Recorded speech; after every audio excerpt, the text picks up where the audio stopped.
We're here again with Ben Greenfield, folks listening and watching. Last time Ben was here, we had every intention of sitting down and having a proper conversation, but then we ended up hanging out in the house and going through the supplement cabinet and the wandering biohacking from room to room of your palatial estate. And it ended up being like a 2-hour tour. We probably could have gone longer. And then Ben's like, dude, I can't record. I got to go, So that became the podcast. But my original intention was to really sit and talk about some of the deeper life experiences with you and both share our perspectives. And for the video version of this, it's almost like that Funny or Die show Between Two Ferns with Zach Galifianakis, because I don't think this is a fern. No, it's not. That we're not sitting between it. We're sitting on either side of it. But yeah, we've got a plant and a really shitty book. A giant book called Boundless. This is the first book that's dwarfed the plant. Usually there's a nice little symmetry here, but all we're missing is a president or a celebrity who we can roast and ask stupid questions to, and we'd totally be on Funny or Die. This is true. Yeah, this is true. Probably closer to Die. Well, we might be able to match that content-wise.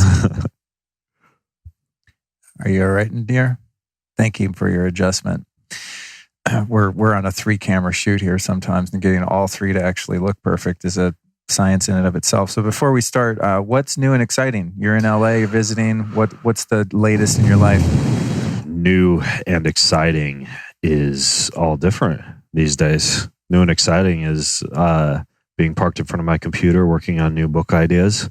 I just finished a cookbook as a companion to Boundless, where despite me having imposter syndrome, meaning I never grew up as a chef and always feel like I'm really cowboying in the kitchen, I just want to take all these recipes from camel's milk kefir with gelatin in it for a bedtime snack to, my little coffee rubs and reverse sear process I do on steaks, to the little sprouts that I grow and how I, dehydrate them and salt them for a snack. And, almost like a blend between really novice molecular gastronomy and kind of a whole foods approach to diet, with a few little, supplements and, mushrooms and things like that thrown in to add in even more better living through science. And so I put the finishing touches on the cookbook a few weeks ago, and now we're working on beautiful photos and everything for that.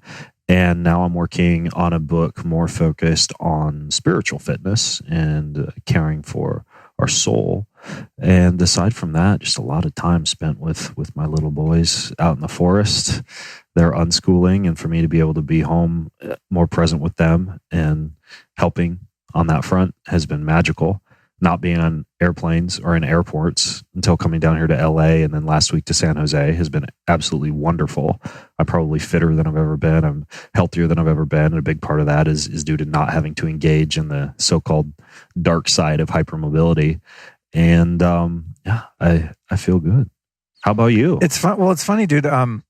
Before I answer that, looking at your Instagram, which I do periodically, I would never guess that you're not naturally a chef. Because I'm not a foodie myself. It's more of a utilitarian kind of like, I got to get it done, got to get something in there. But when I do actually sit down to a great meal at Belcampo or something, like, oh my God, I should do this more often. I went to Belcampo last night and had a greasy burger on the sidewalk at 3rd Ave with some of the tallow fries. Big smile on my face, grease and ketchup and their secret sauce dripping down my chin. Yeah. And I was in heaven. I literally was just listening to music at the end of a really long day of podcasting and traveling and Ubers, just sitting there stuffing a burger into my face, watching the cars go by. And it was fantastic. You're right. They do good meat.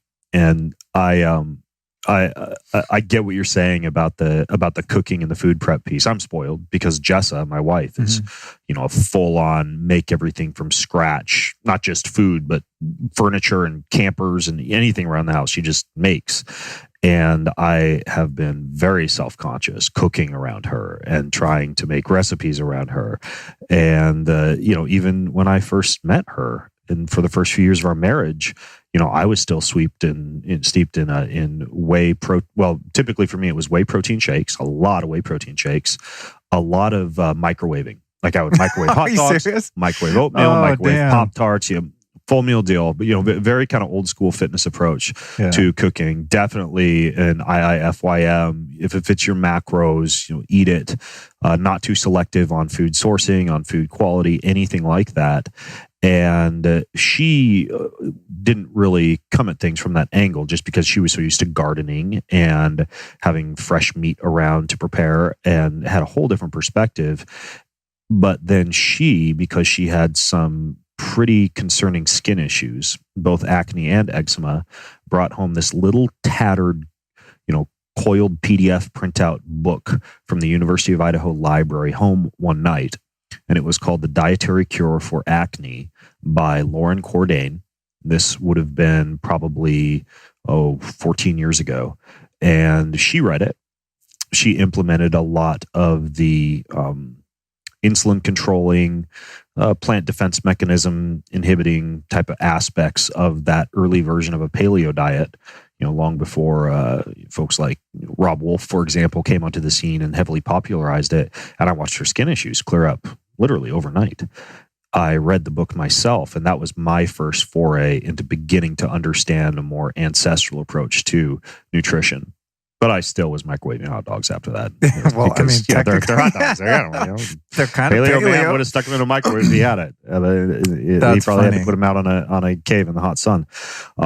And so yeah, I've come a long way, baby, since those days. But that was kind of my initial exposure to a more ancestral approach to food preparation. Well, it's one thing, preparing food that is good for you, and another thing entirely cooking food that is good for you and tastes like food that you would get at a restaurant that is not good for you.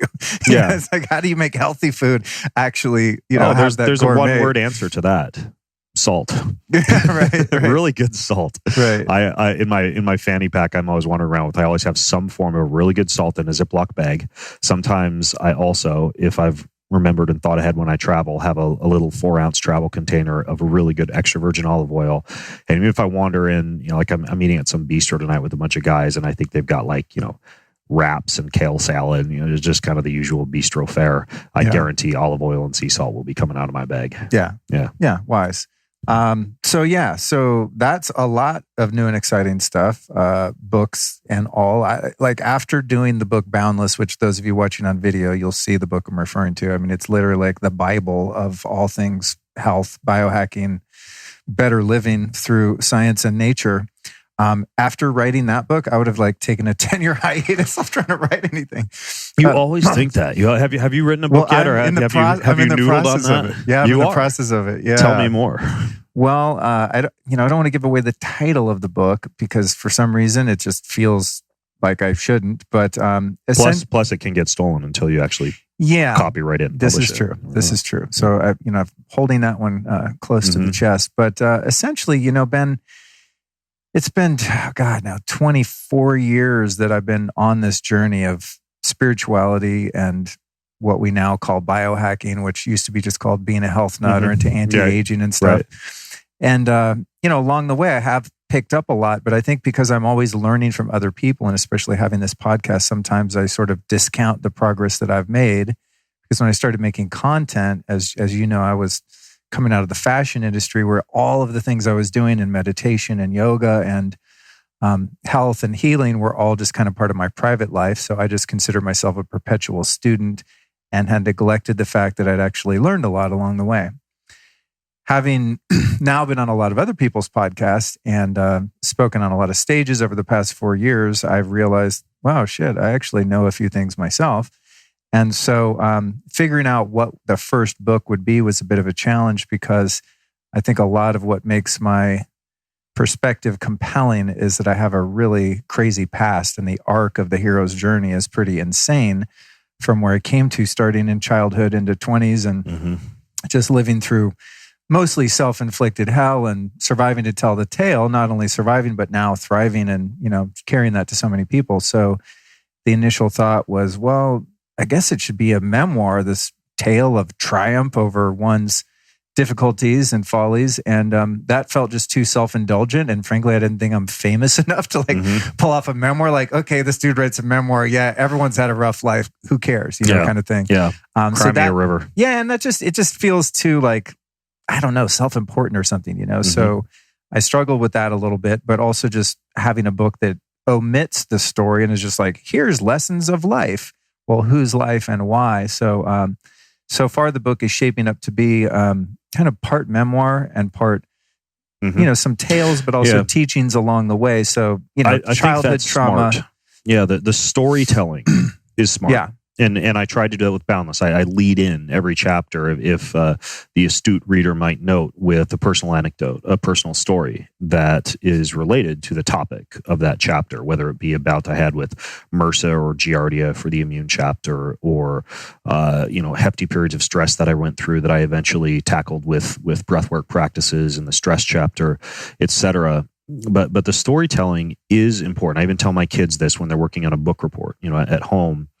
Every week, I let them select a book, or I help them select a book that they write a book report on, with the general overview of that being that I figure if they have the mentality growing up that they can easily go through and assimilate one book a week, that's going to really train those muscles for them going into life, just being able to digest information at a reasonable pace and then be able to teach others that information. Yeah. And I always tell them to weave their own personal anecdotes and stories into each book report, because people don't want to read facts. What people resonate and connect with are stories.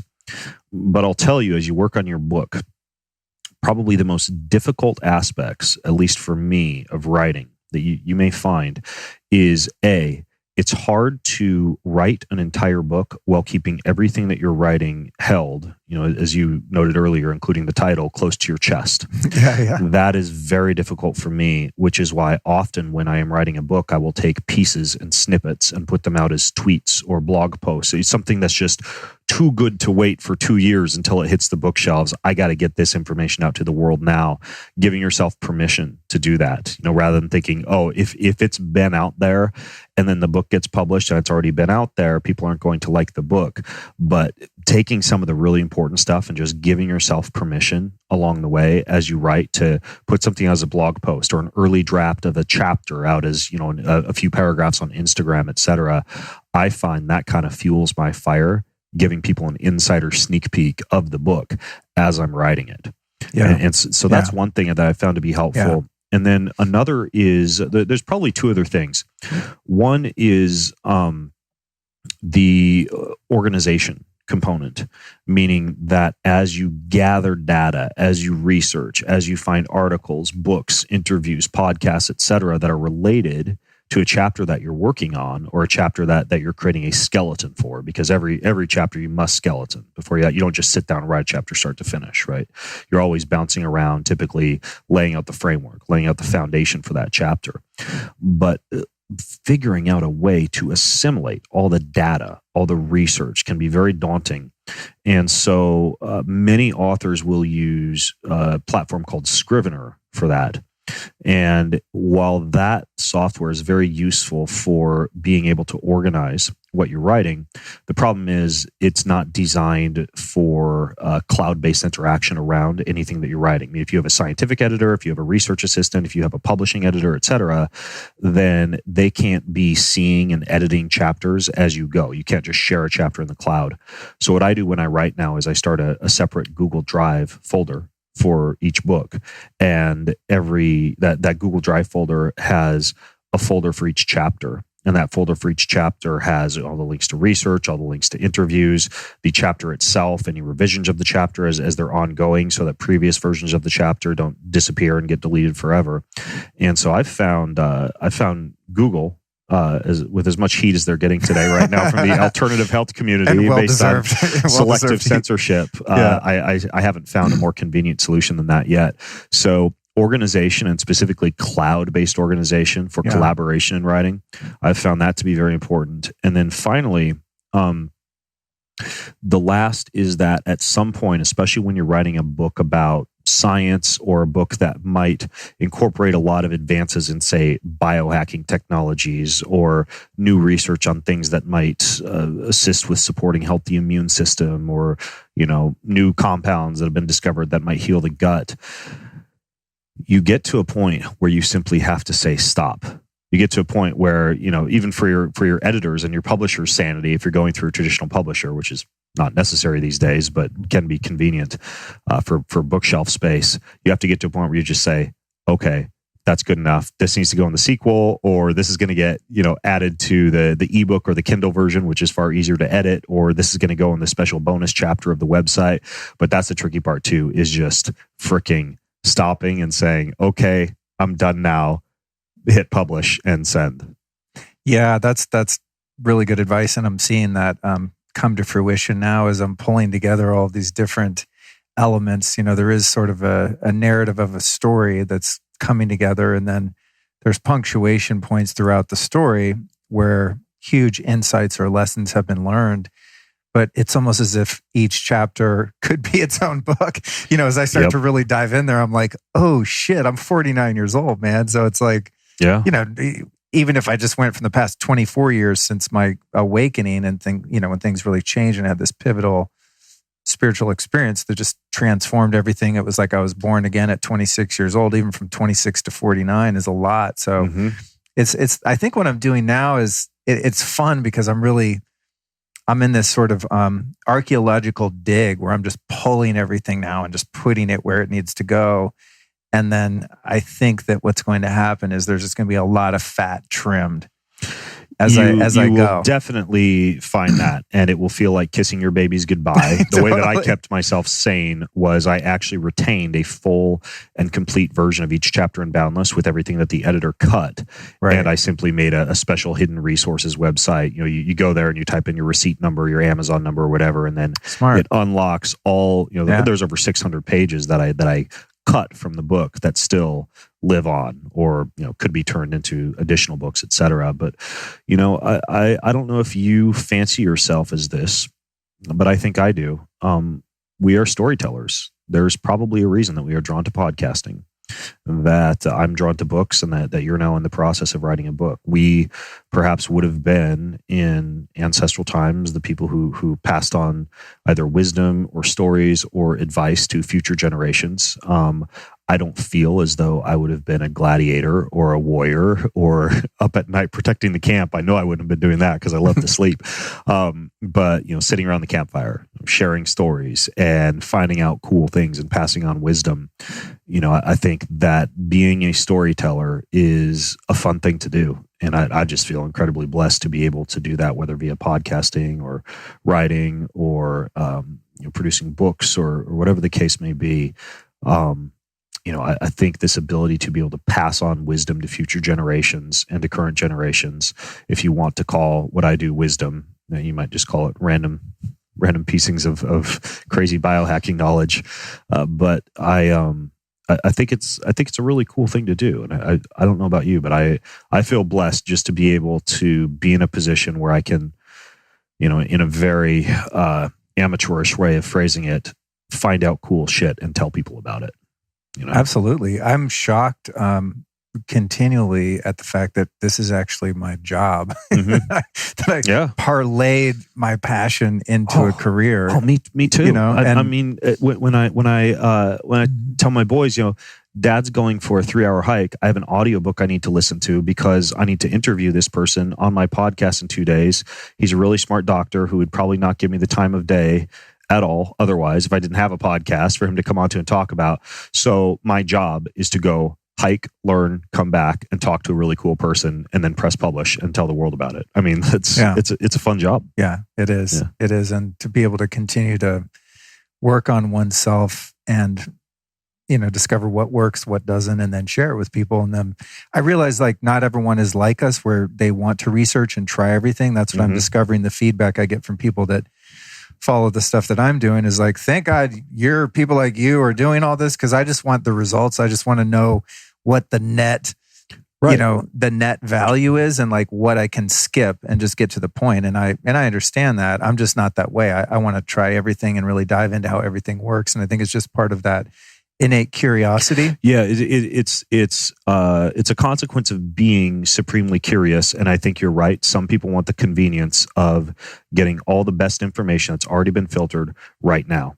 I like to dig into 100 research studies on carnosine and whether transdermal versus oral administration is best, and which different supplements have the best versions, and what form of exercise at what intensity for what duration is it actually going to help you, reduce the burn or whatever the case may be, and then say, okay, here's what I've found. And I think the world needs people like that, and the world needs people who are out doing other things, like, say, whatever, protecting our country's borders, or making food, or or being in any other position in society, and they can simply take what we produce and have access to the good stuff in a shorter period of time. Yeah. So, well, I want to talk about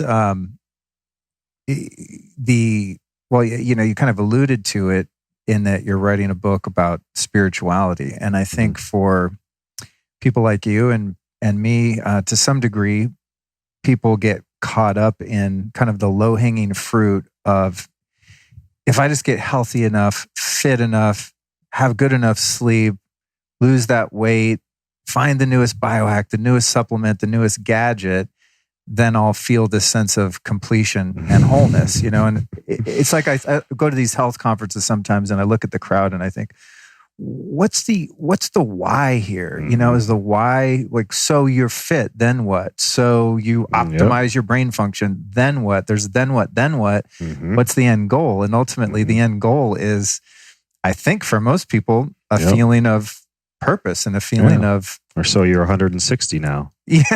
Then what? Yeah. So you're 160 you made it, and you're still a miserable longer than prick. Other people. You hacked that. Then what? So right? and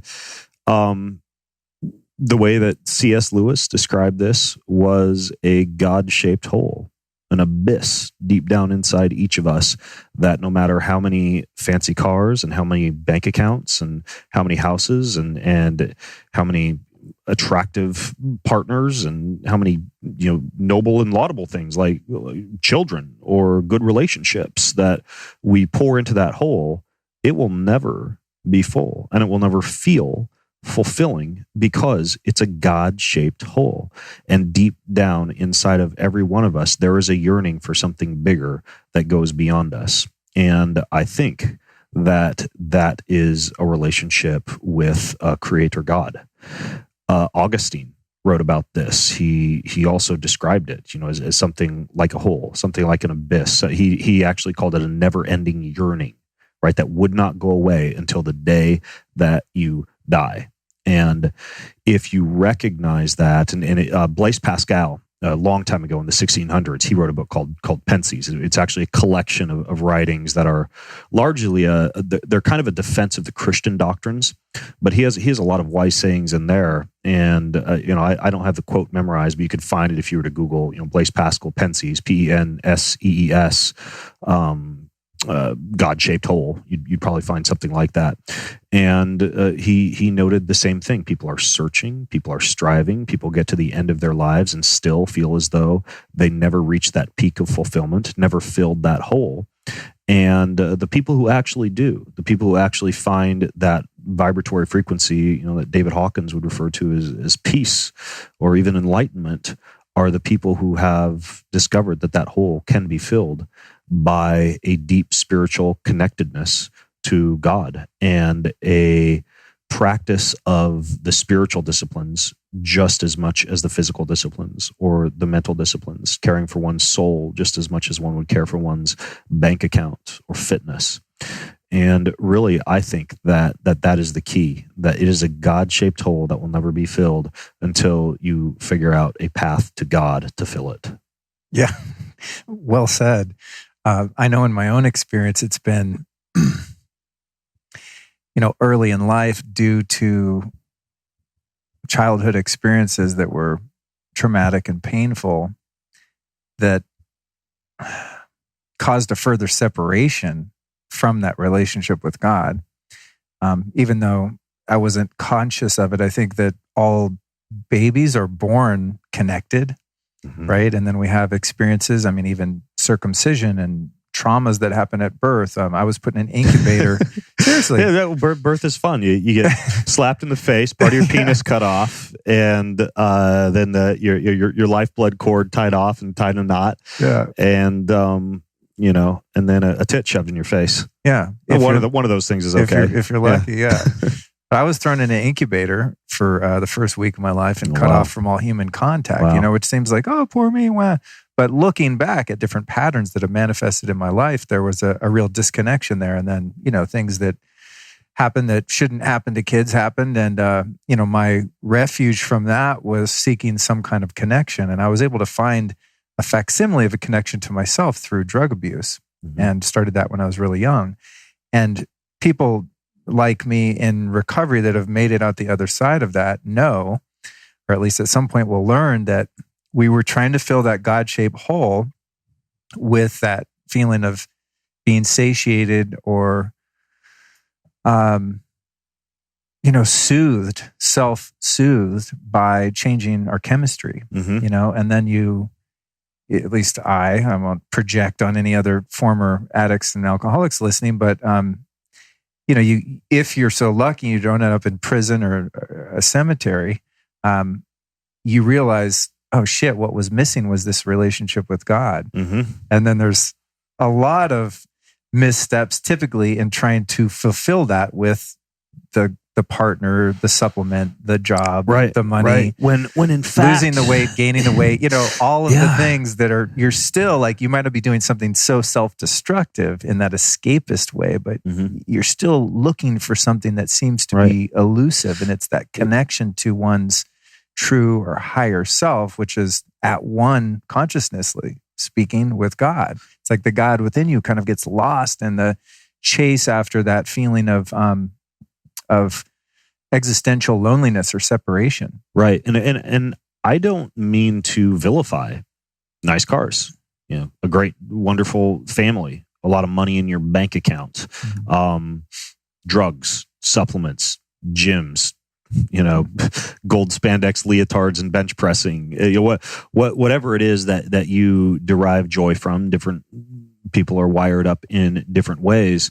But like we were discussing in the kitchen before we came in here, and I was telling you, I recently had this Dr. John Lawrence on my show, and he sent me up some of his Zen Spray, this nicotine-based hape extract from the Amazon. I just took a couple sprays up my nose. It kind of clears the head after you blow out all the snot it induces, and it can be addictive, as we were discussing. Nicotine can be addictive. Ayahuasca retreats can become an escape rather than a connection to yourself or to God. Cars can become something that you define yourself as being attached to, rather than a passing pleasure in life. And even when we were in the kitchen, I mentioned this. As Anthony DeMello says in his book Awareness, we should be able to look at all of these things that surround us in creation, whether things that humans made in God's image have created or whether God has created, right? Whether a plant extract of psilocybin or LSD produced in a laboratory, whether a fancy Ferrari or a big oak tree providing shade in the backyard. We should be able to look at each of these things and recognize them as pleasures, things that cause this dopaminergic response. It's built into us. That's a fantastic response, right? And you and I were talking briefly about this. We call it addiction in many cases when we like to do something repeatedly over and over again. But honestly, human beings from a biochemical standpoint were created to take a great deal of pleasure in many things that we come back to over and over again for another hit of pleasure, right? Coffee, exercise, nicotine, sex, you name it. And that doesn't mean that the thing that produces dopamine is bad. That doesn't mean coming back to it repeatedly is an addiction, or at least should not be vilified if it is an addiction. But you should be able to take anything in your life that you're throwing into that God-shaped hole and say, you are, again, as Anthony DeMello would say, you are something I derive pleasure from, but I am not attached to you. I do not depend upon you for my happiness. If you can't say that to all of these fancy tools and toys and gadgets and supplements and drugs and medicines that surround you, or any of them, or there's a certain one that you can't say that to without cringing or feeling a little pit in your stomach, then that is a sign that you do have an unhealthy attachment, that you do have potential for an addiction to something. And, I just like to paint it in the I'm going camping now with my backpack scenario. You should be able to just go off and camp for 3 to 5 days without any of these things in sight, extract yourself from them, and not feel as though you're supremely unhappy because they no longer exist in your life temporarily. And you would be surprised, we were talking about this with nicotine, how sometimes it's not the fact that you're severely addicted to a substance as much as the fact that because it's constantly around you, it's a cue to partake in it. And I've found that if I simply remove myself from an environment where I might have access to something, like food or a kettlebell or caffeine or whatnot, and it's no longer around, it's not that hard to become detached from it. Yeah. Well, it's funny you frame it like that, because I think, my view of all human pathology is really a deviation from nature and natural human ways, right? So the hunter-gatherer connectivity and intimacy and human support and love and affection, physical touch, all of those things, combined with the loss of our connection to the land, I think that's at the root of all pathology, both emotional, spiritual, and physical. And so a good experiment would be to actually go immerse yourself in nature with no props. Alone, I guess, would be, the real warrior's way to do it. But with a couple loved ones, like you have family, kids and whatnot, to go out there and really experience what it's like to be in true wholeness and completion in the way that we were designed. It seems like as we've deviated further from that, then all of these props become necessary. Like you wouldn't, and I always say to people when they write, because people write in there like, people that have this scarcity mindset often that are like, well, I can't be healthy because I can't afford the biocharger or the, the infrared sauna or whatever. And, the first thing I say is like, yes, you can. Like if my ass can figure this out, like I didn't even graduate high school and I'm doing it. So it's just a mentality thing more than anything. But more than that, I always say, you really don't need any of that shit if you have the discipline to align yourself with nature. Sun gaze at dawn, sun gaze at dusk, get in some cold water, get hot, move your body a bit, do some breath work, meditate. Most of the things that really move the needle are free, but people don't want to do those because they want the quick fix. Yeah. It takes more discipline to do that than like pop some modafinil and drink, at the same all time, the other things. I would never freaking want to be a caveman. Nor would I want to live in a tent. If I had to choose, I would not want those things, because our modern life is pretty freaking magical. We live like kings, and then sometimes we find in our whole, especially if you're steeped in the paleo, the ancestral community. Oh, ancestral man or woman wouldn't have done this. They wouldn't have done that. They wouldn't have gotten on an airplane. They would have traveled by covered wagon across the U.S. and half the family would have died as they traveled 3,000 miles to go see grandma. But I'm not going to get on an airplane because that's unhealthy and subjects me to radiation. I have an entire emperor's worth of library at my fingertips, but I'm not going to access it that much because I don't want to get irradiated by Wi-Fi. You have to draw a line somewhere and accept the fact that a lot of the conveniences of modern life, despite having a few biological downfalls in terms of them being evolutionary mismatches that perhaps our cell membranes and other parts of our body have not yet been able to fully adapt to, present a wide range of blessings and conveniences that I think sometimes, because we have this nostalgic view of how good ancient life must have been, we neglect to appreciate. Totally. And I've certainly been guilty of that.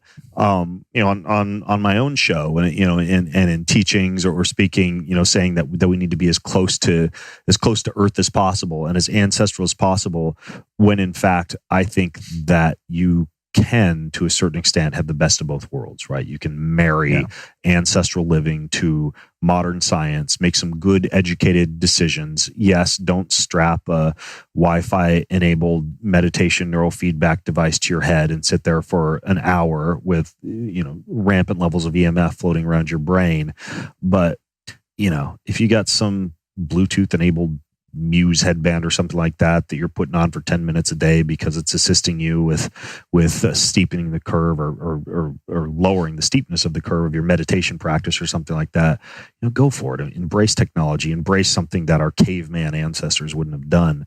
And I think that many of us would be healthier and better off because of that. That's a really keen observation. Someone was asking me yesterday if I do, like backpacking, legit, not like put on a backpack and hike a mile up a hill, but like go out for 9 days with your backpack. I'm like, that is the like, I would rather do anything other than that. It's like, well, where's my chili pad? I mean, what if the ground, what if it's too hot or too cold? What if I'm uncomfortable for just a few minutes? So I am absolutely guilty of excursions like that. Do help you appreciate the chili pad. Yeah. Though. It's just, the ground's too hard. Are you kidding me? I value my sleep, but it is about, for me, also a balance, but also acknowledging that the reason that so much of these props and things like that are needed in order to just sustain and evolve in a new way is because the deviation from our natural life way is so far off. But there's also no going back.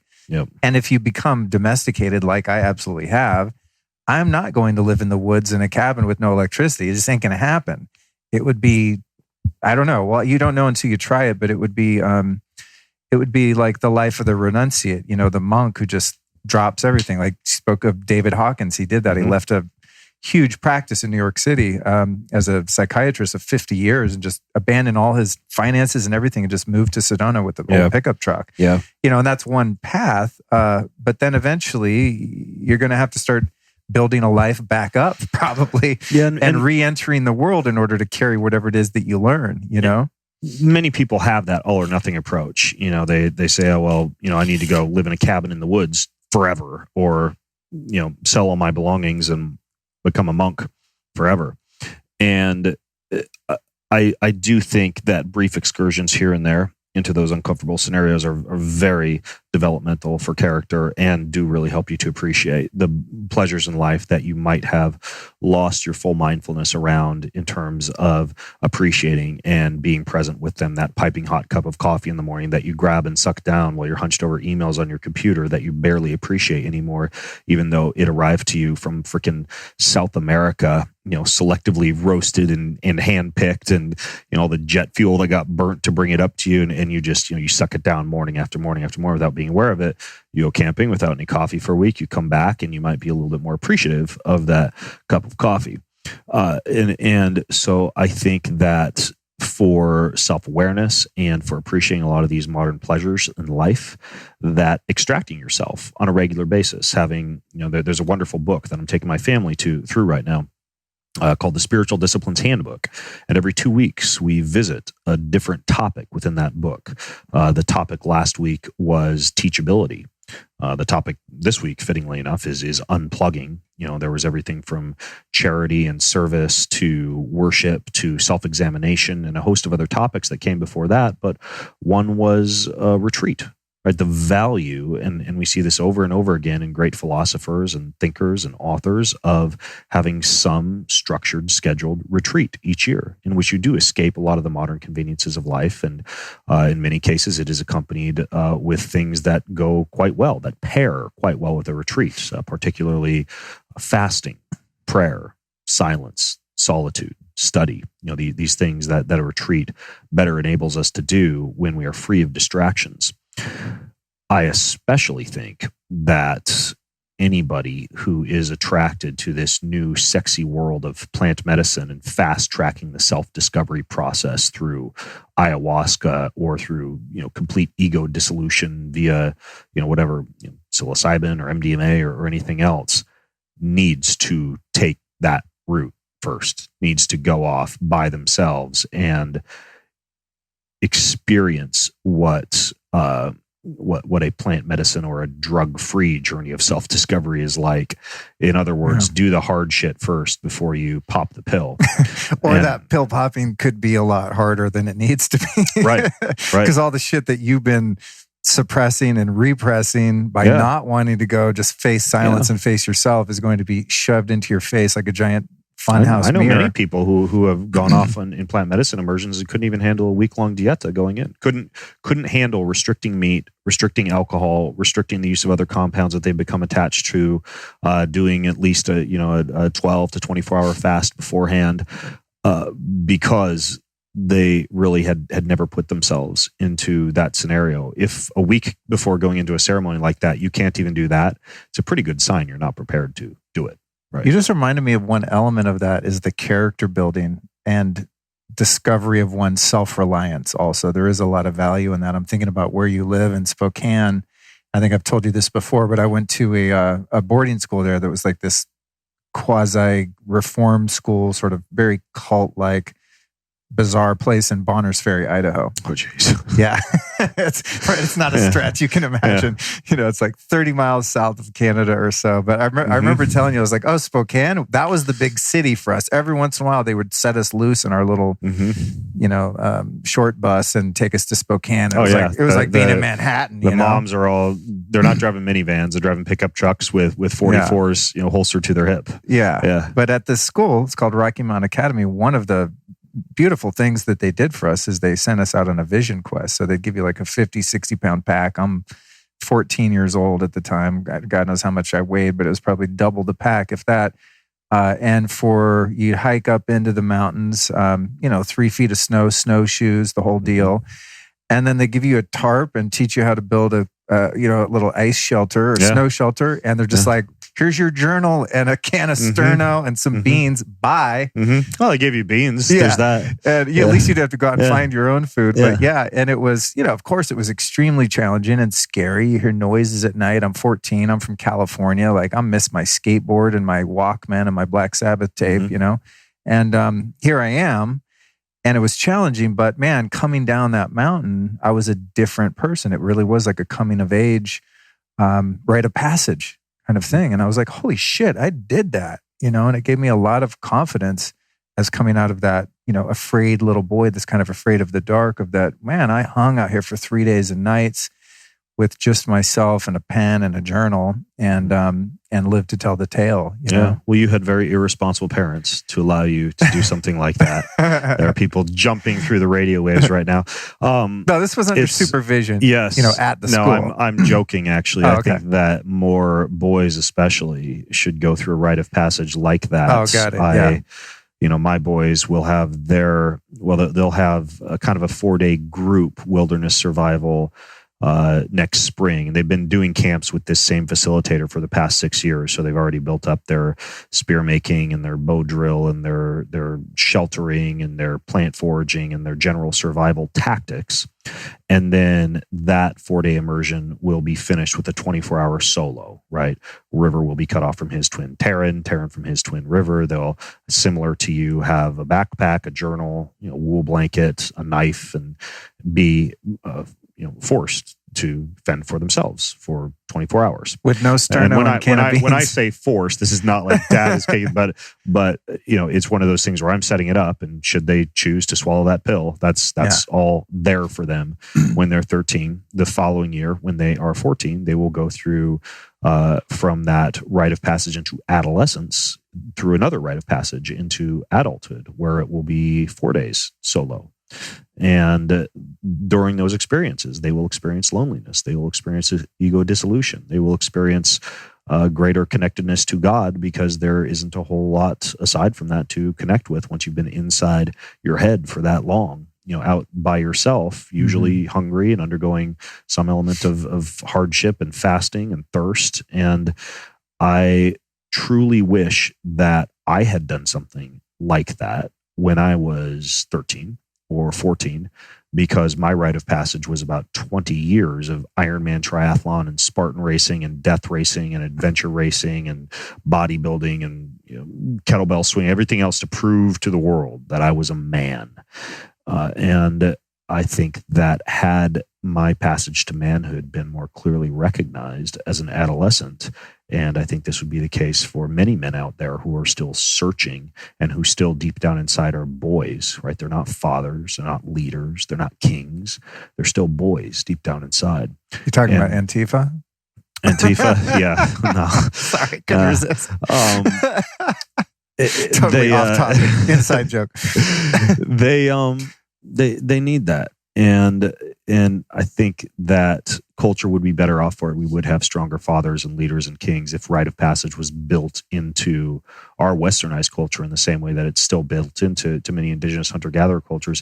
It doesn't have to be evil and wicked and vehement and, overseen by elders who lack humbleness and meekness. It doesn't have to be, like the Wild Wild West story book I was reading to my boys last year, where they take the youth and they put holes in their skin and hang them from hooks from a ceiling and twist them in circles while they attach buffalo skulls to the chains that hang off the hook, so they get heavier and heavier. And then once they drop down, they have to run those buffalo skulls through the tribe while they're getting kicked and punched and scraped. And then those who still have the buffalo skulls attached to their hide after all of that, they then have to drag them out to a field and just live out in the field until the skin rots and the skulls eventually get detached, because the rotting skin has allowed the cable hooks to come free. And then they can, whether you go through that long route or whether you go through the route where you're dragging your buffalo skulls through the village and all of them eventually just become detached from the skin, you then return back, you get one of your fingers cut off to signify that you've made it to warrior status, and then you are a man. I don't want my boys to do that. Right. Damn. Who is this? Maybe they can carry a buffalo skull up a steep hill. I forget the tribe. It's a Wild West storybook I was reading to my kids. Oh my God. So a Native American tribe? Yeah. And this is real. Native American. Oh yeah. This is all for real. Shit. That's a little extreme. Yeah. But we do need our adolescents to have a little bit more of a remarkable recognition of their passage into adulthood and a recognition of their increasing responsibility in society and contribution or potential for contribution to society recognized. And I think that's wonderful that you did something like that in Bonner's Ferry. I think. I mean, it was it was part of the journey, and I think that whole 2-year stint there really was the pivotal experience that changed the trajectory. Even though I came out of there and still became an incorrigible drug addict, it did stop me from committing crimes against other people, which is a pattern that had developed up until the time I was 14. And so after that, I, not that I never committed any crimes, but they were just crimes around breaking drug laws, basically, not breaking into people's houses and all kinds of things that I was getting into when I was real young. So yeah, definitely, that sense of self-worth and of self-empowerment was huge. Yeah. And there was a lot of stuff like that there, that just made you tougher, Yeah. You mentioned indigenous peoples, and I think it's been really interesting over the years, past 2 years specifically, of going into different ceremonies with people of different traditions and just being curious, as guys like us are, and asking them questions, and in some cases interviewing them. But what was it like for you growing up? And, tell me about your lineage and, when you came into this life and started doing medicine. And I was actually shocked to find that many of these indigenous peoples that practice the use of plant medicines start really young, and their initiations often include the use of plant medicines with their kids. Now that's, obviously in our culture, that's not something that would be kosher in most cases, well, due to the technicality it's not legal, of course, in most situations with most compounds, unless you're, I don't know, your kids can have their first glass of wine or something like that. They've been ceremonially inducted, but I actually am not opposed to the use of plant medicines, especially in a ceremony that's taking place during the rite of passage or after. I think that that's something that just further allows for a dissolution of the ego and a greater connectedness to self and to God. And I'm certainly not tabling the idea of that for my own boys. Again, although, at that point we have to be careful with anything we say, because I don't want social workers showing up at my door digging under their beds for their cup of ayahuasca or something like that. Hypothetically speaking, one could consider that as an option. Hypothetically speaking, my boys will have a very responsible attitude towards and use of plant medicine probably by the time they're 15. So, yeah. Speaking of plant medicines, what was the first experience that you had, and what different experiences have you had? Like, what different compounds have really moved the needle for you or had an impact? Well, as with as with many of the forays that I take before I fully understand the power of something, I cowboyed a lot in the early days of my use with some of those compounds. And by early days, not very early, I didn't really touch anything except alcohol until I was 31, and I am 38 now. Right, had smoked half a joint in a parking lot once, and I'd certainly drank a lot of Everclear and beer and wine in college, and went through a stint where I was a bit of a wine aficionado and went everywhere with my wine Bible and did wine tastings, and but for me it was pretty much all alcohol and the occasional cigar, a little bit of a joint here and there, and I started to look into a lot of these compounds that are so-called lysergamides or variants of LSA or LSD for enhancing cognition or to be used as a microdose for left and right brain hemispheric activity.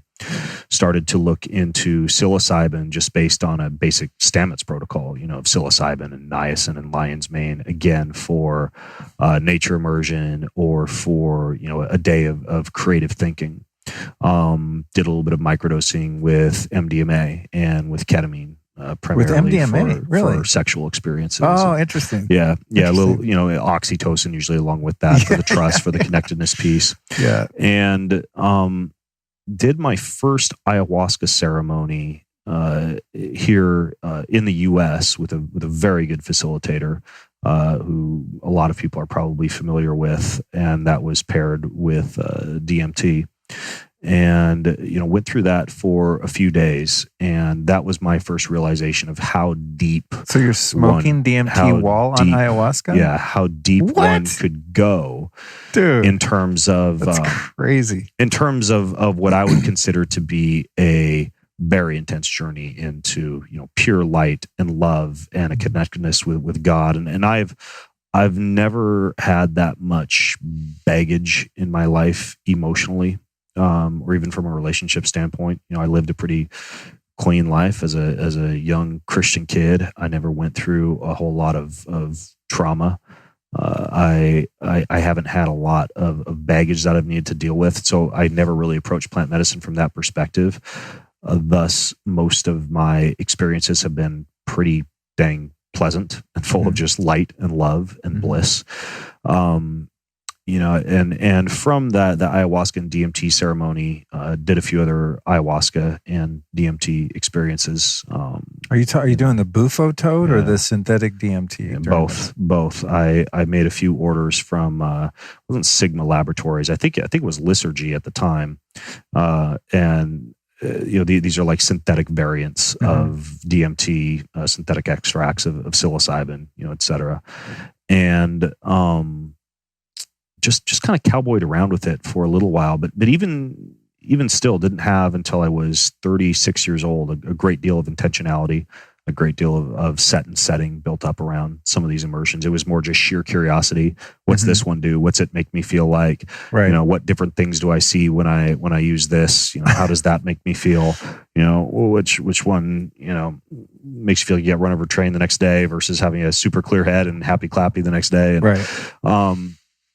And I, a couple years ago, began to work with a facilitator who uses about 60 different Amazonian plant medicines. Wow. And decided that after having seen my father go through what I would consider a midlife crisis, he became a member of the Eastern Orthodox Church, and I love my dad. I don't want to talk down on him on the podcast, but he seemed to go off on his own journey of self-discovery. He moved to Vashon Island to live with some monks for a while. He traveled to the East to study Eastern Orthodoxy there. He began to have his own private prayer practices and icons and began to go to a different church, and eventually divorced my mom and left the family. And I think that a great deal of the journey that he went on actually made him to a certain extent, a wiser, more enlightened individual. He did change. He released a lot of judgment, a lot of shame, a lot of ego, but at the same time, the journey also left his family in the wake. right? Left the whole family behind. And that in and of itself can create a lot of trauma, especially for my younger brothers and sisters who were still in the house at the time and had to deal with all of that. You never want to see your parents split up. And of course, you never want to hear them, blaming each other or shoving each other under the bus. And all of that happens as parents are going through divorce, inevitably. At least, I've run into very few people who still don't, badmouth someone they had a divorce with or claim it was someone else's fault or whatnot. And that's hard on the kids. I did not want to begin delving because I found my consciousness expanding. I found my ego was somewhat dissolving. I found myself becoming a different person when it came to the way that I approach my spiritual practice, enhancing my own breath work, my meditation, my yoga, my journaling, my delving into scriptures. Everything began to change. It was as though my consciousness was expanding to a certain extent, which I think is one of the beneficial effects of these type of compounds. But my wife, Jessa, had no clue about any of this or how it worked. All she knew was, Ben's getting a little different. He's not as into like riding his bike down the highway super fast in spandex anymore. He's getting a little bit more into meditation and journaling and these weird forms of breath work down in the basement in the sauna. And I could see that it was taking us in two different directions. So 2 years ago, I began to work with this facilitator who primarily works with couples. Right? You're doing a ceremony together. You're in the same place after you've gone through a series of different medicines and soundtracks, et cetera, that he chooses for you. You then face each other in bed for a good 5 to 7 hours, talking about life, about family, about relationship, still in the medicine space, but looking deep into each other's eyes. We have done that 6 times, just in the past 2 years. And it's been transformative for our relationship in terms of journeying together rather than me, going off on my own journey. And I have to tell you, for legal reasons, my facilitator will not even tell me what he is using. I can tell you it's both synthetics and plant medicines. Having experienced all that stuff kind of individually on my own, LSD, ketamine, MDMA, ayahuasca, DMT, iboga, all this. Like I can kind of tell. I'm like, oh, I think he just injected this into my shoulder, or I'm pretty sure that last capsule I took was this or that. And there's even a microdosing protocol that he puts me on in between our sessions, where I'm taking these little pills on one day. One's called creativity, another is called focus, another is called compassion, and you kind of weave these into the month on a certain scheduling basis to kind of keep you in the space to a very small extent, so to speak. So you continue to get downloads and continue to merge left and right hemispheres and continue to be in kind of an ego dissolved state. And so it's a really, really interesting approach. And that's pretty much for me. I'm good with that quarterly, plant medicine retreat with my wife, overseen by a facilitator with a little bit of the microdosing in between. Like it's working extremely, extremely well for me. With the only exception being that early on in the process, I was always, the physiologist in me was always aware, just like I just described, oh, what's that? Or could you change the soundtrack? Or, hey, I think I'm too lucid. and I pay attention to sounds in the room and kind of self-analyzing, and my ego is just so big, it would not turn off. And so I did go through, this was a year and a half ago. I've had a lot of comments from people actually since I did this, that even my personality changed and my writing changed and the things I would say on stage or in podcasts began to change. But I went through about a 27-hour, very, very unpleasant experience that I wouldn't wish upon my worst enemy, with vomiting and urination, sweating through the bed sheets and crap in my pants. It was just deep, deep into very uncomfortable medicines in order to kind of crack open the ego, to allow myself to release the built-in belief that I've grown up with, that I am the hero, that I am God's gift to mankind, that I am the truth, that I am the Jesus, that I am the Savior. I really had that complex just spinning away at the back of my mind, and that ceremony just ripped all that wide open. And since then, I've realized, frankly, in a nutshell, that I don't need to be the hero. That any shame I project on people, any judgment I project on people, none of that is necessary, because we are all saved by the death of Jesus. We are all therefore accepted, and at our death we can pass into eternal bliss with God the Father. And who am I to tell anyone that they are on unequal footing, or that Jesus didn't die for them. Who am I to say that I'm so powerful I can be the hero, I can save the world? That's already been done. My only job is to just tell people the good news. And that was really transformative for me. So yeah. The medicines have a way of changing one's perspective powerfully and profoundly. Yeah. After I was sober 22 years, and I'd heard about psychedelics and plant medicines with, done intentionally, whether in a therapeutic setting or in a shamanic traditional ceremony. And I thought, that's great for you people, but I can't do that because I'm not allowed to do anything mind-altering as a practice of self-preservation. Because historically, had I thought, well, I've been off drugs for a little while, I could probably drink a couple beers, then there I go again. It's just like the pattern is so obvious every time, going back into my 20s and stuff. But after I started to explore a bit a couple years ago, I started to remember that even before I got sober, when I was just using psychedelics to escape, a couple times I did have experiences similar to what you described that helped me to see myself in a way objectively that would have been impossible had I not had the assistance of that change of consciousness. And in one particular situation, I'd totally forgotten about this. I took a bunch of mushrooms because I used to sell mushrooms as for a living back in the day here in Hollywood. I had these big 5-gallon buckets, and I used to buy that's funny. 5 pounds of shrooms at a time. My mom actually, she sold a lot of shrooms before she moved. Really? Before she moved from Detroit to Moscow, she was deep in shrooms. Yeah. I mean, she was pretty much on shrooms. She told me this last year, pretty much every day. Really? Yeah. I mean, they're a good business because the markup, your margins are good, but you can still offer value. I mean, you could basically double, your wholesale to retail price and still be solid with your customer. So I liked it. But anyway, I digress. One time, I don't know, I probably took 5-7 grams of mushrooms or something just because I was depressed and sad and anxious and suicidal. And I thought, well, if I just pour mushrooms on this, I'll feel better. And of course.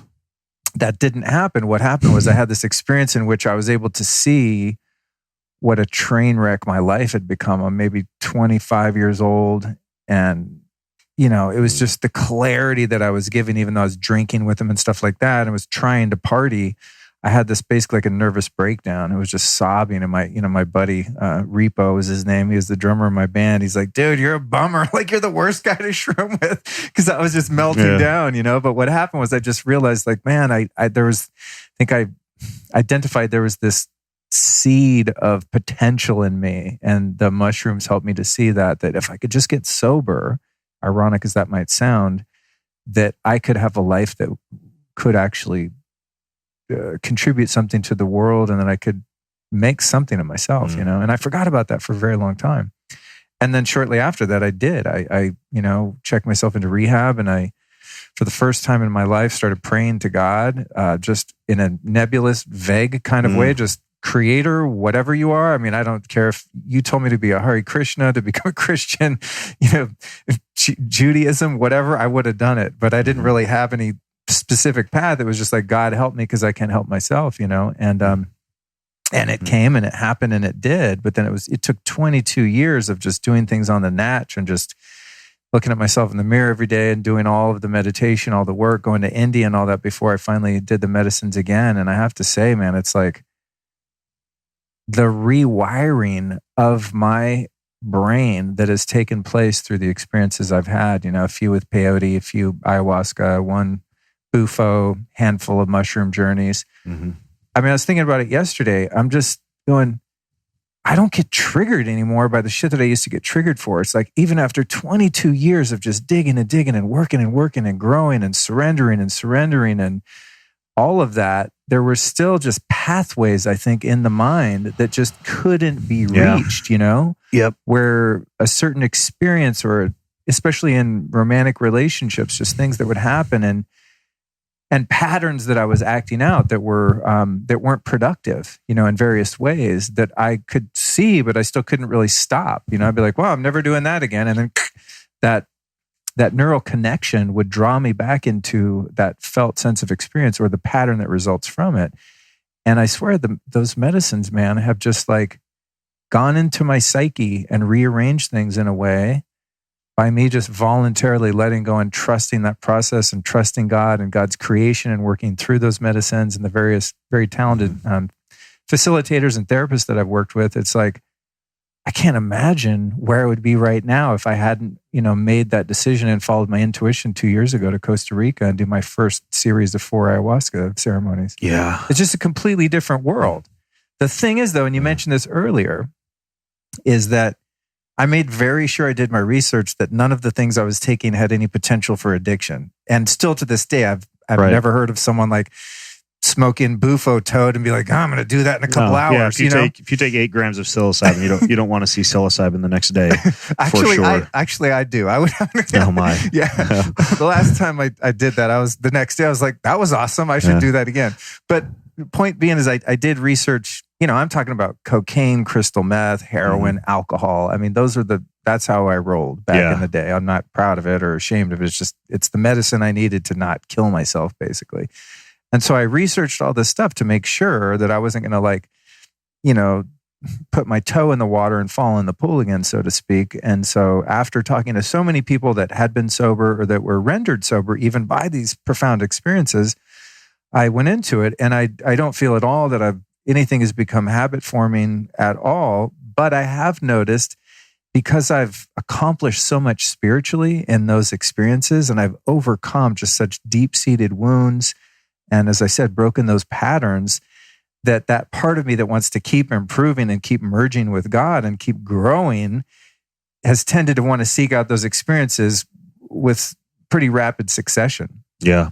And thankfully, I'm dating a woman who's a shaman and a spiritual teacher and is wise, and I trust her wisdom. And she pointed that out to me. She's like, I know you're not getting addicted to this stuff, but I don't know if you're realizing, like, you're going to the ceremony pretty often with a lot of different things, and that's cool. That's you. That's your path. But there's something in it to her. She communicated, it feels off to me. Yeah. And I'm like, what? I'm not addicted. But what I realize is, it's what you mentioned earlier, is kind of like, it's not addiction, but it's the attachment to those peak experiences is the potential risk there, I think, and the attachment to those peak experiences, for me, I think I'm more susceptible to that because the benefits of those experiences are so profound and so obvious to me, and I'm not delusional.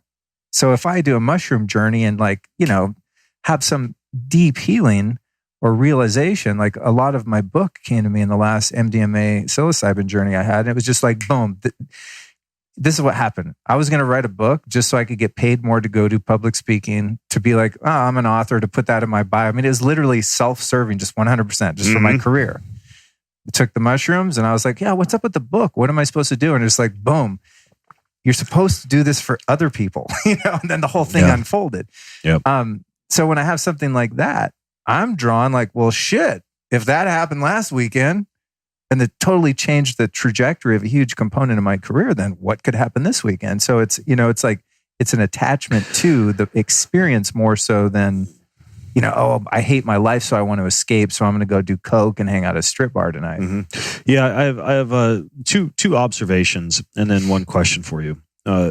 My first observation is that you do need to be cautious, because I view something like a plant medicine experience from a neural health standpoint as being similar to a TBI or concussion in terms of the potential for neural inflammation and neurotoxicity that it can produce. This is why many people going into and coming out of such a ceremony will use antioxidants such as glutathione, N-acetylcysteine, and vitamin C will replenish serotonin with things like 5-HTP or S-adenosylmethionine or amino acids. They will often benefit from things like ketone bodies, high-dose fish oil, hyperbaric oxygen therapy, the laser lights that you wear on your head, those V-light devices. I treat a ceremony, which for me would be quarterly maximum, as something that really beats up the brain. Similar to the way that I would not do an Ironman triathlon 6 times a year without accepting the fact that it was going to damage some joints and result in some endocrine disruption, overtraining, thyroid depletion, etc. I would be cautious with hard and heavy use of higher dose levels of these plant medicines for those reasons. I also do not want to give people the impression that this is for everyone. I think that you need to be ready. You need to have already implemented the spiritual disciplines in your life. You already need to have a fasting practice. You already need to be able to have had released your attachments from a lot of the pleasures in life that you might be addicted to from a negative standpoint. There is a lot of preparatory work that goes into even being ready to consider something like this. And if you're not willing to do that prep work, it's probably not for you. Because you don't do this work to enable yourself to do the prep work. You do the prep work first to then allow yourself to get the most benefit out of a medicine. That's very important. 100%. You must do the hard work first. One of the first chapters I wrote in my book was like a check yourself, the set and setting thing. It ended up being quite a dense piece because I realized, especially for people in recovery, I mean, I would 10x your statement of prudence and discernment there. But I've been invited to ceremonies like here in Hollywood. Oh, my friend's doing an ayahuasca thing next week. And I'm like, ooh, no. It just doesn't feel right. I've been part of a session like that a couple of times actually. And it's a complete waste of time and waste of medicine, in my opinion. It's kind of an excuse to party with something that might be considered noble and laudable, but out of context is just not something I think most folks are going to get much out of, aside from a pleasant conversation with friends in a more open-hearted scenario than you might normally be in. But I don't think it's worth it. And then a question for you is, I know that you have your own, I guess I would say, spiritual disciplines practice, whether it be journaling or meditation. And when I did the home biohacking tour with you, we went up to your Zen den where you'll combine things like a Dispenza meditation with New Calm, with a biocharger. And I'm just curious for you, boots on the streets, when it comes to your spiritual disciplinary practice, what things look like for you these days. What are some things that you do that you think people could or should try themselves at home?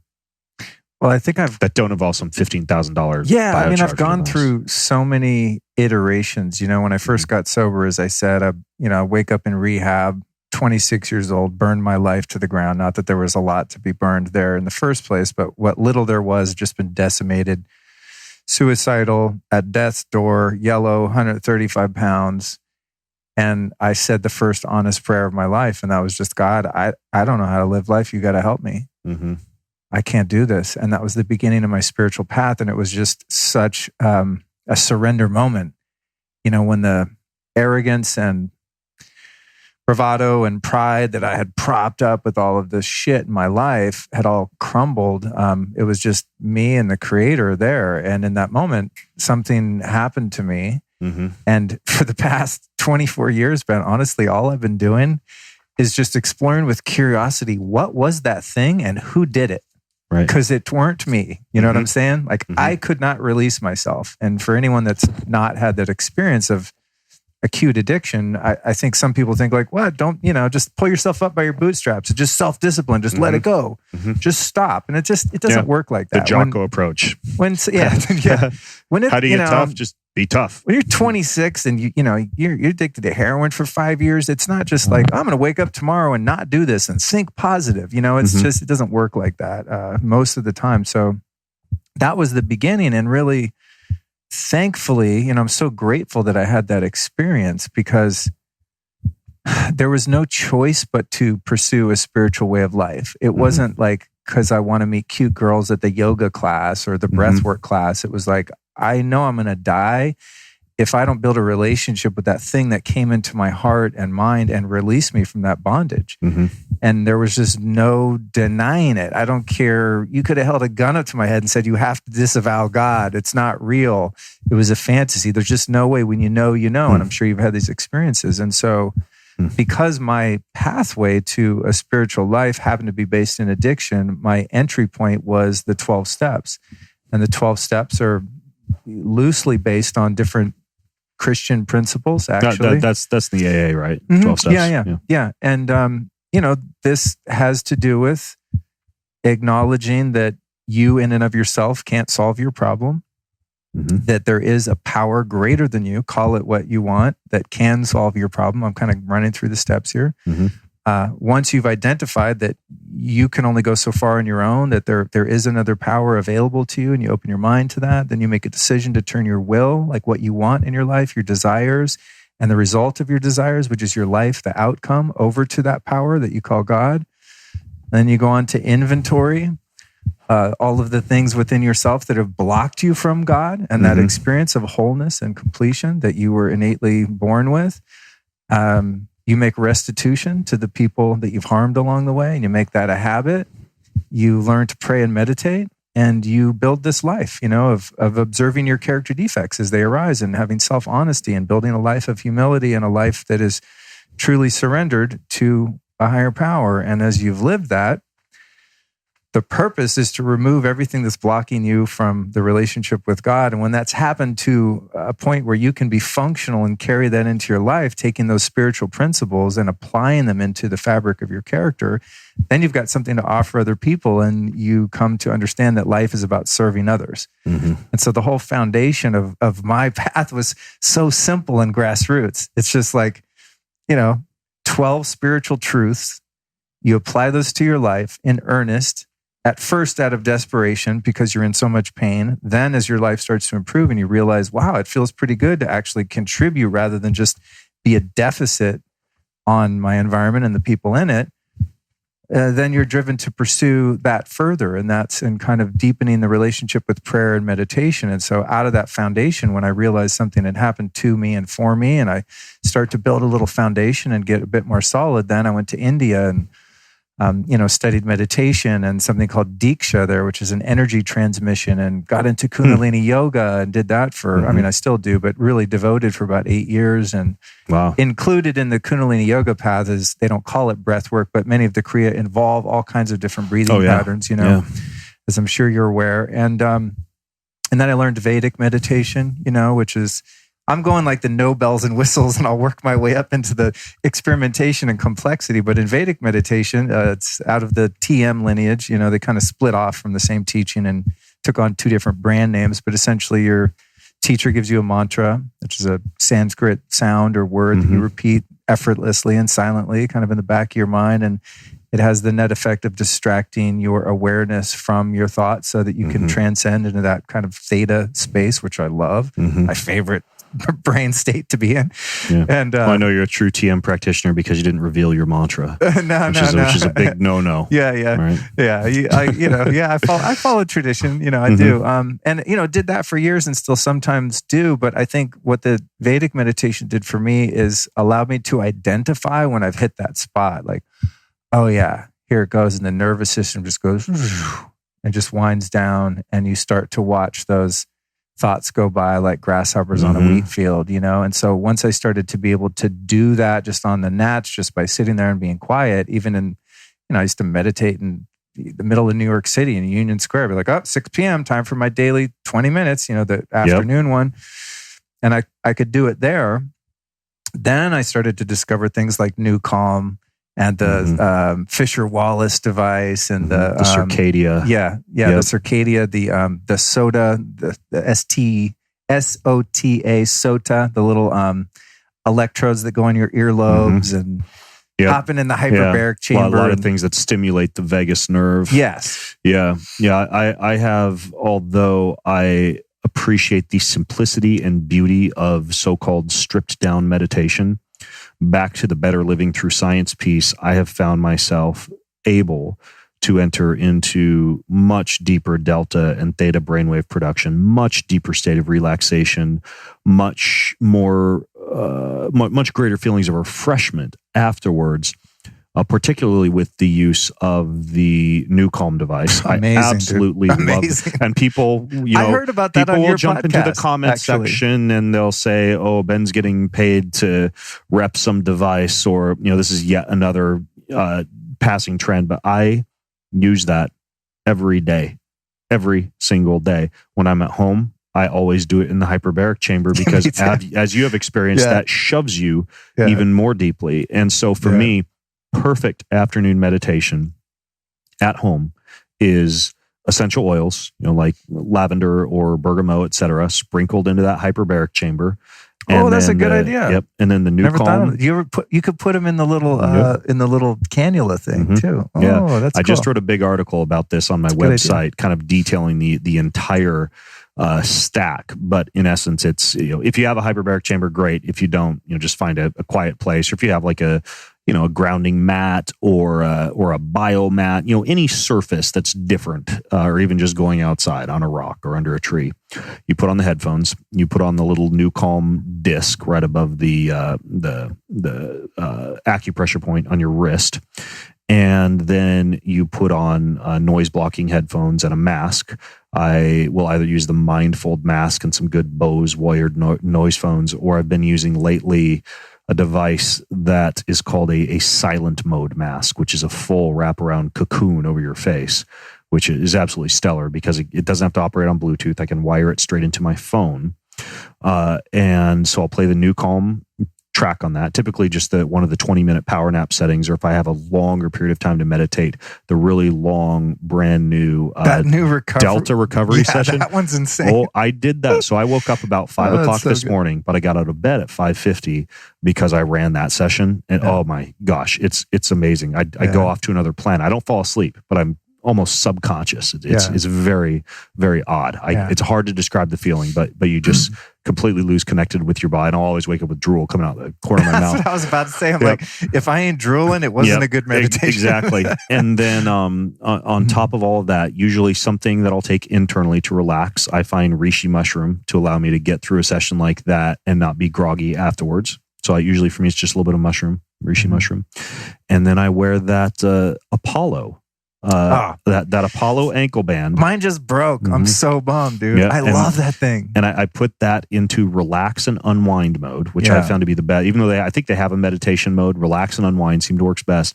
And that is my afternoon meditation. When I travel, I do all of that, except I'm just laying on my back on the hotel bed, or in the back of an Uber if it's a long Uber ride, or at a park. If I'm walking to an appointment, I'll just stop off in the park, go under a tree, pull that out of my bag. It's just the wristband, the headphones, the mask, the app, boom, go. And I pair that with a morning practice in which I wake up, and I do this with my whole family. I gather the whole family on the back porch, and we do a quick 5-minute meditation, the whole family. We use an app called Abide. It's a Christian meditation app that starts with scripture, brings you through prayer, and typically has some kind of lesson and a little bit of breath work as you go through it. They have 10 and 20-minute options, but because we're doing this all as a family, everybody's making breakfast and getting ready, and some people have half their clothing on, and it's just like, boom, go. Dad, somebody has to be the leader, right? So I'm the leader, and I just walk down, and I'm super rude, and I just say, everybody, drop everything. We're ready. Here we go. And we go out on the back porch, and we all sit cross-legged on the back porch. We listen to that, and then we take out our journals, and we write down one thing that we are grateful for and one person who we can pray for or help that day. And that is a foundation for the Greenfield family every single day. And then in the afternoon, that meditation. Then in the evening, we all gather in the bedroom. We sing for typically about 10 to 15 minutes, play hymns, spiritual songs. We all sing together as a family. We're starting to harmonize. I'll usually play guitar. The boys will play little bongo drums or hang drums or whatever.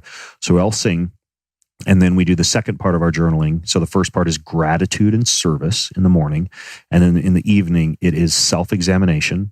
So we answer, what good have I done this day? And what could I have done better this day? So that we identify not only the things that really helped us live out our life's purpose, but that also equip us with a little bit more insight into how we failed and what we could do better to improve that. And then finally, what is one way in which I lived out my life's purpose fully today? And so those are 4 journaling questions. What am I grateful for? Who did I pray for, help, or serve in the morning? Then the evening, what good have I done? What could I have done better? And how did I fully live out my purpose today? What's one way I fully lived out my purpose?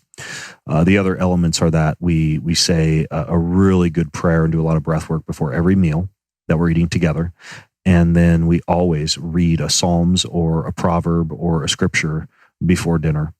And I've found that weaving those into the day, the morning journaling, evening journaling, the morning quick 5-minute meditation, my own personal 20-minute getaway in the afternoon, and then the evening songs, journaling, and scripture reading that's pretty much the Greenfield family spiritual disciplines in a nutshell. And every day is magical. Every day is magical because of that, and aside from that, there are of course the quarterly plant medicine retreats with my wife. And man, like I'm very, very happy with the way that life is right now. I just, your boys won the karmic lottery. Honestly, can you imagine? I mean, it sounds like your childhood was fairly stable, and I too. I love my parents. I always say that they know that they had their challenges. Most people I know, I think it's because I roll with people that are pretty deep and have been through some shit.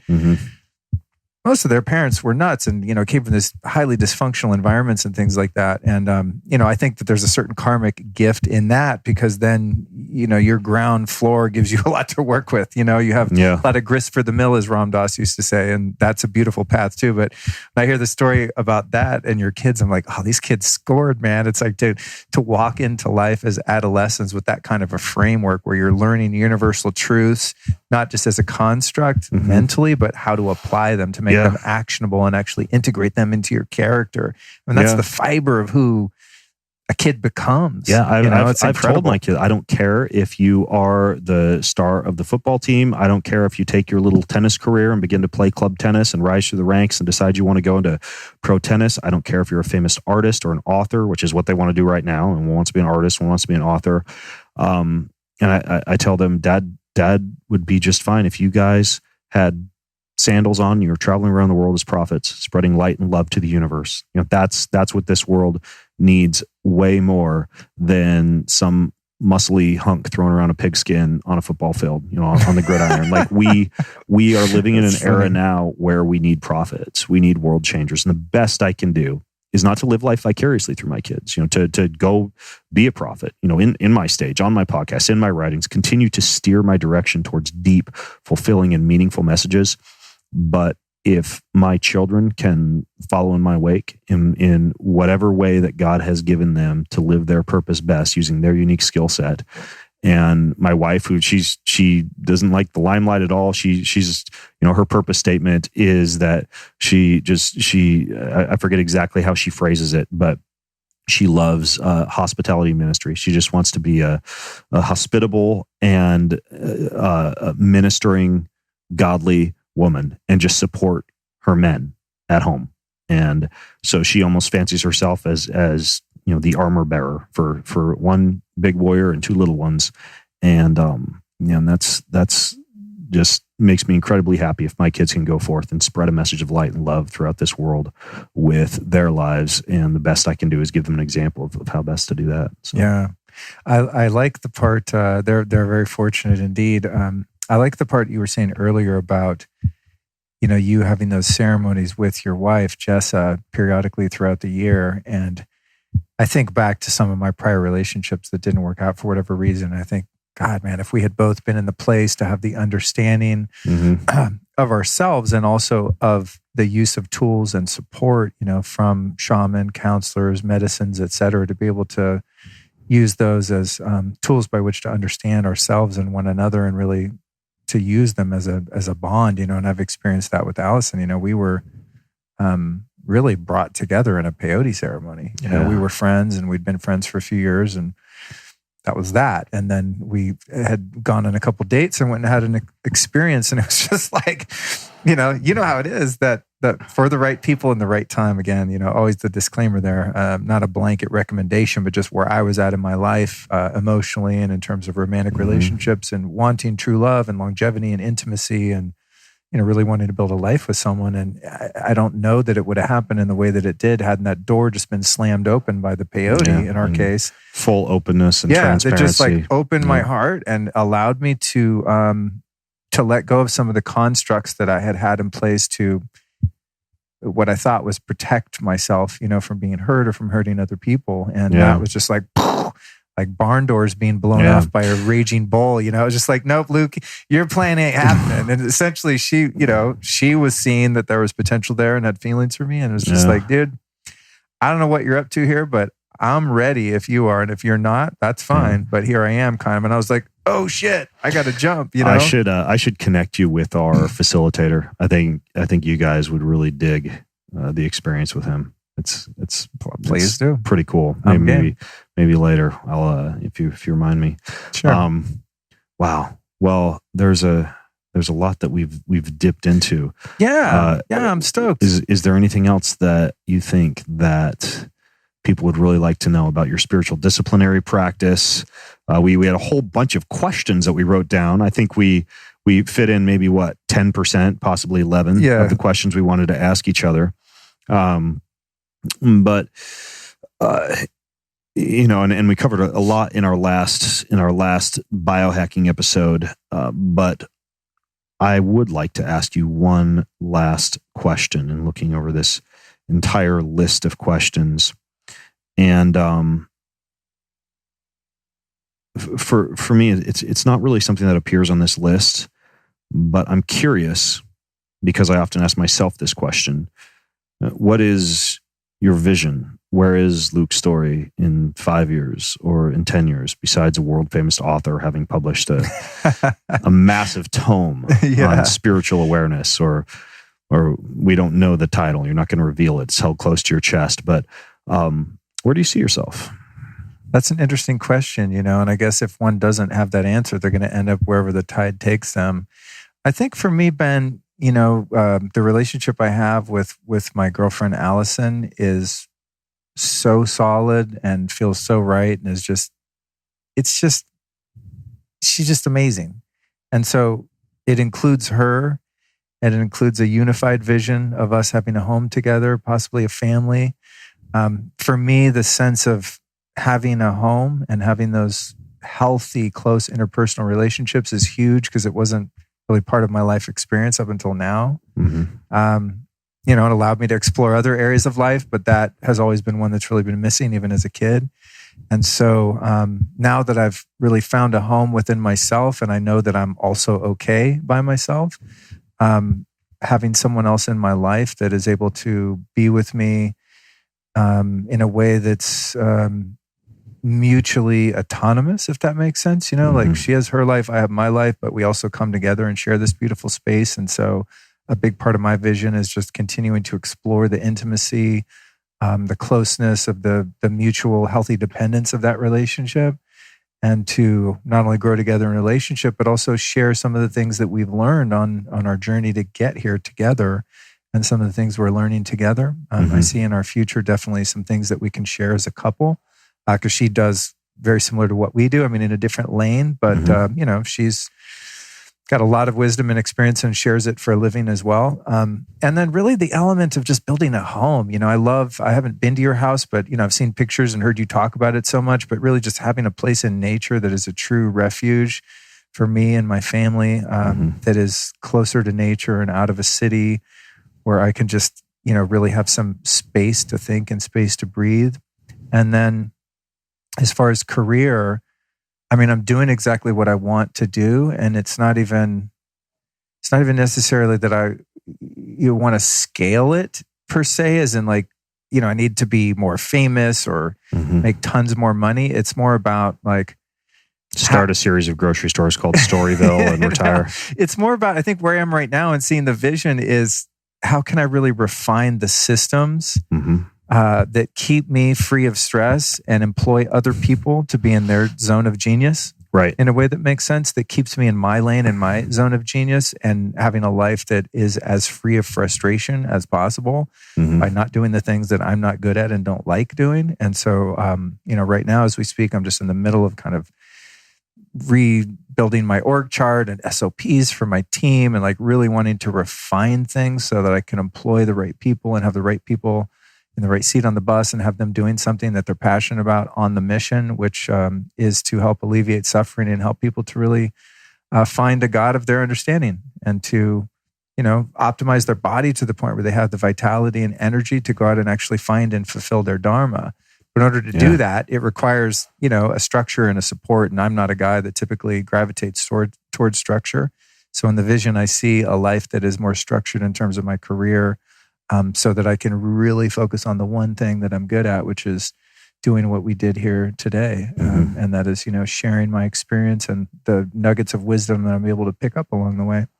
and have, I hope for you that someday you'll be able to write CEO on your business card.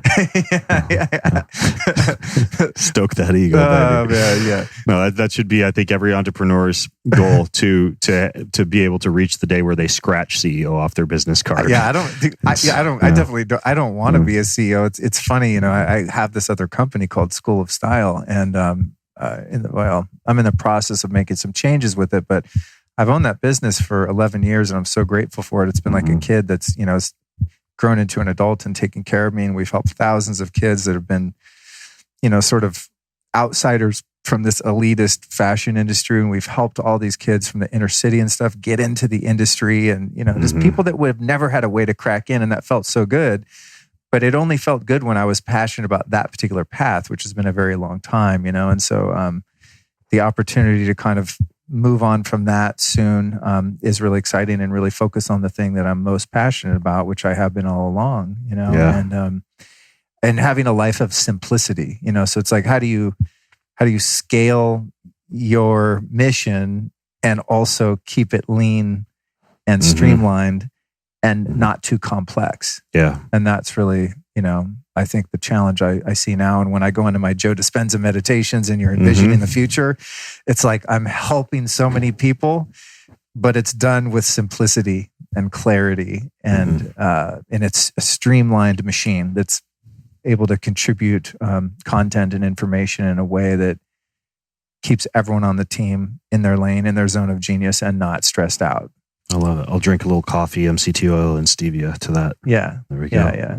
And you seem to be doing a good job too of being extremely productive in your zone of genius. And I know you have your systems in your team and stuff like that. And every time I see you, we talk about other shit. And I'm always like, so how do you manage your this and your that? Because it's just like, as the thing grows, when it wasn't, I never intended it for it to become a thing so much, and it is. And I'm kind of like, oh shit, wow, I am a CEO now. Oops. Yep. So yeah. Well, how about you? What's your vision moving forward? It's very simple. To become each day less of a boy and more of a man. To be the very best father that I can be. To be the very best leader for my household that I can be. To wake up each morning and do the very best that I can with whatever God has put on my plate for that day. And to never go to bed at night feeling as though I have wasted the day, feeling as though I have embarked upon 24 hours that involved wasting one's life.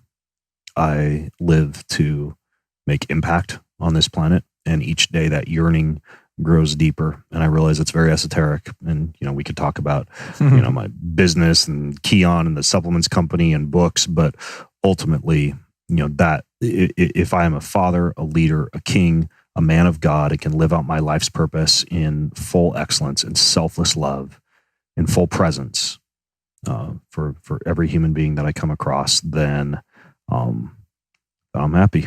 So excellent. That's the big vision. And I know that folks might wonder where they can get some of the books that we talk about and some of the devices that we've discussed, and the other podcast episodes that we've done. And I know you always put together amazing show notes. So Great Media, my team, give them a shout out. Yeah. So Luke's got lukestory.com. You can find my stuff at bengreenfieldfitness.com. I will be giving you guys a handy dandy link that you can use for accessing the show notes of this podcast. I would imagine you might be doing that as well. You know what's sad? You know what's sad about that? When I listen to your podcast, in the middle you'll be like, "Yeah, and you can find this on Ben Greenfield / Luke Story or whatever." And I'm like, I never know what my link is until it comes out. Yeah. But that's really smart. I've always admired that. But it's really, as a listener, it makes it really easy because on your iPhone you can just be like, "Oh, I want those show notes right now." Bing, Yeah, I try and link to them in the whatever app that you listen to a podcast on. There should be a clickable link to the show notes there. But yeah, man, it was cool sitting here and getting to know the the other side of you, the Likewise. side that goes beyond subjecting your glass water bottles out in the kitchen to laser red lights and jumping up and down the trampoline, getting the ice bath. Although I might actually go jump on your trampoline. The ice bath is nice. I've got a dinner right after this, so I'll do trampoline and ice bath. Yeah. And you can go do if time permits, I'll hit a new calm session, and you can do a restart my hyperbaric day. and go hit the biocharger, do the whole thing. I'm man. tempted. Yeah. Well, it was fun, man. Yeah, likewise. I'm glad we got to have a deeper conversation, and something I've been wanting to do with you for a while. I know I've watched your messaging kind of move more in this direction over the last couple of years. I think I saw you at Paleo FX maybe 2 years ago, and I stumbled into part of your talk, and you were like, you guys, all this stuff's cool, but we really need to do the inner work. And I was like, right on, Ben. Cool, man. So it's been fun to dive into this. I appreciate you stopping by. Awesome. All right, Thanks, brother. bro. Yeah. I love you. Love you too, man. Thank you.